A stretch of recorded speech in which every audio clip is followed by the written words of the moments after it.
Еве, јас ќе спомнам најпрво со Преспанскиот договор дека се менува Уставот на Република Македонија, а за тоа молчат одговорните власти кои се одговорни спрема македонскиот народ и малцинствата кои живеат во Република Македонија, да им објаснат што тие ќе менуваат од Уставот на Република Македонија во преамбулата спрема членот 1.3 и буква Г, што ќе менуваат од членот 3 од Уставот на Република Македонија и што ќе менуваат од членот 49 од Уставот на Македонија.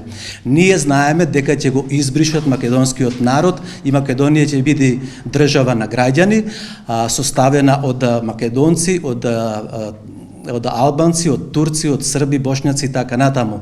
Еден народ не може да обстани ако се откажи од малцинствата.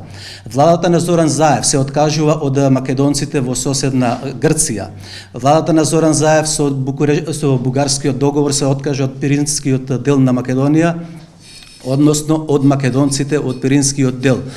Овие договори, откажување на соседните македонците кои живеат во соседните држави, кажуваат, и историјата кажува, и антропологијата кажува дека еден народ во светот не може да обстани како народ ако ги нема сопствените малцинства во соседните држави. А исто така оваа влада тие малцинства ги нарекува диаспора со членот 49, што за жал комплетно ќе дојде до бришење на македонскиот народ од историјата.